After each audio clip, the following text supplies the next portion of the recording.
കൊച്ചി മുണ്ടംവേലി ആനന്ദശ്ശേരി തറവാട്ടിൽ ആനന്ദശ്ശേരി മറിയാമ്മ ഔസേപ്പിന്റെ 45ാം ചരമവാർഷികത്തോടനുബന്ധിച്ചായിരുന്നു ഈ ഒത്തുചേരൽ. മറിയാമ്മ ഔസേപ്പ് ദമ്പതികൾക്ക് 11 മക്കളായിരുന്നു. 2 പേർ ഇപ്പോഴും ജീവിച്ചിരിക്കുന്നു. വല്യമ്മയ്ക്ക് 52 പേരക്കുട്ടികളും പേരക്കുട്ടികൾ എല്ലാവർക്കും ചേർന്ന് 114 മക്കളും. അവർക്ക് 133 മക്കൾ. 6ാം തലമുറയിൽ മാത്രം 17 കൊച്ചുമക്കളും അടങ്ങിയ വലിയ കുടുംബമാണ് ആനന്ദശ്ശേരി തറവാട്.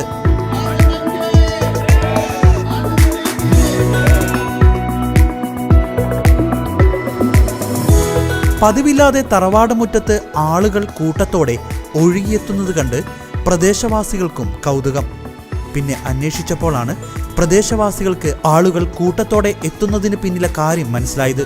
മുണ്ടംവേലി സെന്റ് ലൂയിസ് പള്ളിയിൽ കൃതജ്ഞതാബലിയോടെയാണ് ഒത്തുചേരലിന് തുടക്കമായത്. ഫാദർ ഹിപ്പോലിറ്റസ് മുഖ്യ കാർമ്മികനായിരുന്നു.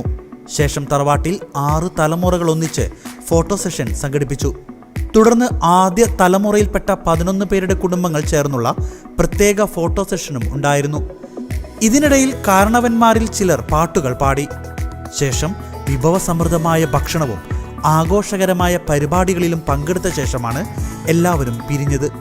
ഇന്ന് പഴയ തറവാടുകൾ പൊളിച്ച് നിരപ്പാക്കി വലിയ ബംഗ്ലാവുകൾ പണിയുന്ന കാലത്താണ് നാം ജീവിക്കുന്നത്. ഈയിടത്താണ് 150 വർഷം പഴക്കമുള്ള ഓടുമേഞ്ഞ പഴയ മാതൃകയിലുള്ള വീട് ഇപ്പോഴും സംരക്ഷിച്ചു വരുന്നത്. പക്ഷേ ഒടുവിൽ വീട് പുതുക്കാതെ വഴിയില്ലെന്ന് ആയപ്പോൾ വീട് പുതുക്കി, അതും പഴയ രൂപകൽപ്പനയ്ക്ക് ഒരു കോട്ടവും തട്ടാതെ.